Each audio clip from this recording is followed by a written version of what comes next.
Picture this: you invest millions into a brand new product. You assemble a brilliant team, generate massive buzz, and everything seems promising until reality hits. Customers don't buy it. That's exactly what happened to Quibi, short for Quick Bites. Marketed as the next revolution in mobile entertainment, Quibi promised premium 10 minute episodes designed for on the go viewing. With nearly 2 billion in funding, backed by the Hollywood biggest players including Disney and NBC Universal, it seemed destined for success. Yet, despite all the hype, Quibi shut down in just 6 months. Why? Because they misjudged the problem they were solving. Today, I'm going to introduce you to the For You framework, a proven way to evaluate from the start whether a problem is actually worth solving. This framework helps you assess opportunities not just from a business perspective, but from the customer perspective too. So you don't end up building something nobody wants. But first, what exactly is the For You framework? It's a problem prioritization method that uses four distinct lenses: unworkable, unavoidable, urgent, and underserved to evaluate any challenge. Unworkable refers to problems that, if left unsolved, lead to big consequences or significant losses. It asks the question: is the problem so severe that ignoring it will cause major damage? Now, Quibi's problem was boredom on the go, those brief moments while commuting or waiting in line. Quibi aimed to fill those short windows with premium 10-minute shows. But this wasn't a make or break issue for most people, right? If they ignored Quibi, there were no serious consequences. Instead, they could turn to free alternatives like TikTok, Snapchat, or YouTube. Because boredom on the go didn't result in major losses when left unsolved, so it wasn't unworkable. Then we have unavoidable. Those are problems everyone will eventually face, like aging or taxes. It asks the question: is it driven by an external factor like regulations or AI now, so everyone must deal with it? Can it be avoided? Quibi assumed that not having premium snackable videos for quick breaks was somehow unavoidable, that everyone would crave for high quality short content. In reality, Quibi was an optional luxury. Unlike taxis, no one was forced to use it. People could stick with Netflix, Disney Plus, or free platforms if they preferred. Urgent problems are those needing immediate attention. It asks: is this the customer's top priority? It also asks: does it align with our organizational immediate goals? Quibi assumed users would experience a crisis moment driven by FOMO, that they needed Quibi's premium video right now. In practice, cheaper or free options existed and no one was racing to sign up to boredom on the go. It just wasn't urgent. Then we have underserved. Those are problems with a clear gap in the market where solutions are either expensive or they simply don't exist. It asks the questions: are the current solutions lacking, leaving people desperate for a fix? In reality, Quibi entered an overcrowded market.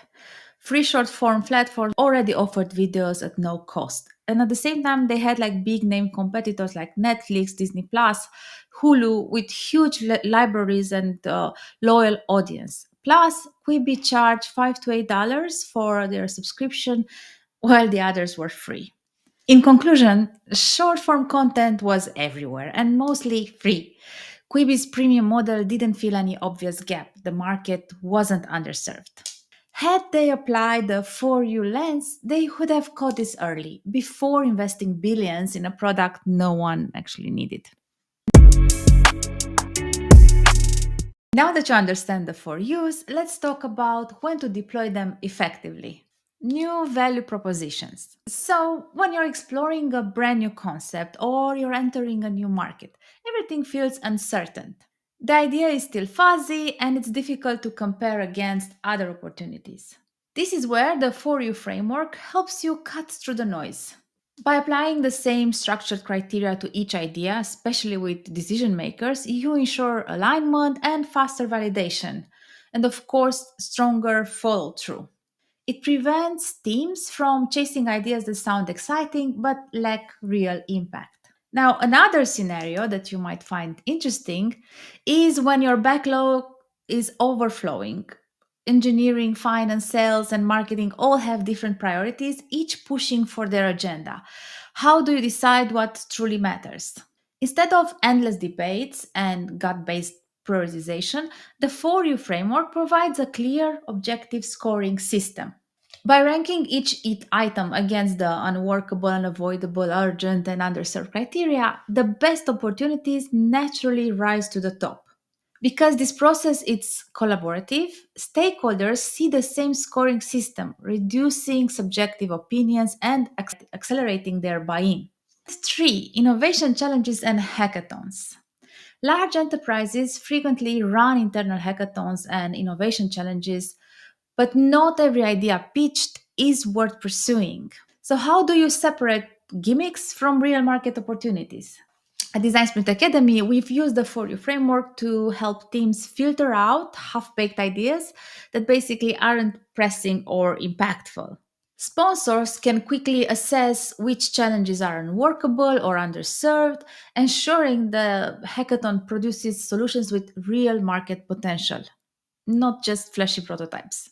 So, when you're brainstorming new products, refining a backlog, or running a hackathon, the 4U framework offers a structured and fast way to see if a problem is critical or if it risks becoming the next Quibi like disappointment.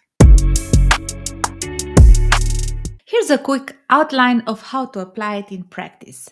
You would curate ideas, gather stakeholders, frame each idea, evaluate, and decide together.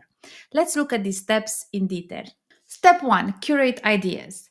Imagine you are leading a product team that's just been handed dozens of new opportunities, some promising, other vague.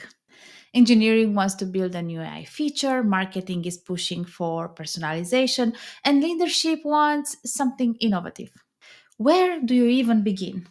The first step you need to take is to take those opportunities and evaluate them against this 5 step checklist. You'll need to focus on challenges that are fuzzy, meaning difficult to identify or explain the root cause, not solved before neither you or others have found a solution, people related, meaning directly affects customers, employees, or market segments, impacts business growth, and it's tied to a business goal you are trying to achieve. You will take your different ideas and run them through this checklist, then narrow down to 3 that check most of the boxes. Next, you would gather 6 to 8 key stakeholders. Invite those who hold budget authority, decision making power, and also have a real interest in these challenges. You're going to invite them to a 2 hour hands on workshop, and you need them. Without them, you cannot actually move to action. The next step is to run the For You workshop. Here, you can see an example from an online workshop based on our For You template in Miro. And if you check the description, you'll find the link to the template there. Now, you would organize this workshop, and together with your key stakeholders, you would analyze each challenge through the For You lenses. During the workshop, you would guide the conversation by asking probing questions for each of the lenses. What really happens if the problem isn't solved? That's for unworkable. Is this problem forced upon everyone by external factors? That's unavoidable. Do we need to solve this right now? That's the urgency part. Are there no solutions on the market? That's the underserved. What is very important is to encourage all stakeholders to share all their viewpoints, even if they disagree. What you will do in step 4 is to ask all stakeholders to rate each challenge across the 4 use dimension using this 5 point scale, where 1 means not really a concern in this dimension, and 5 means a major issue that strongly fits this dimension. After everyone scores, you will also need to add up all the total scores for each challenge. If someone rates a challenge much higher or lower than the rest of the group, pause and dig deeper. Differences in your stakeholders' perception often reveal hidden risks or blind spots. The final step is decide. Here, you lead the group in identifying which challenges scored highest across multiple For You criteria. If a problem is severely unworkable and urgent, that's a strong candidate for immediate action. For lower scoring challenges, consider parking them for later or discarding them entirely.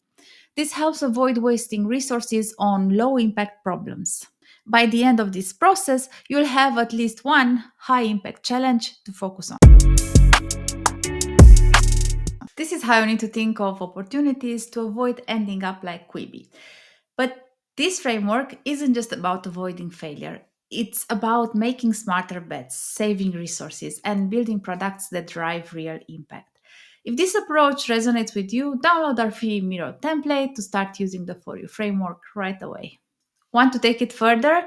If you're serious about mastering this process and facilitating high impact sessions, check out our problem framing masterclass. We'll teach you how to uncover the right opportunities, align stakeholders, and turn strategic insights into action.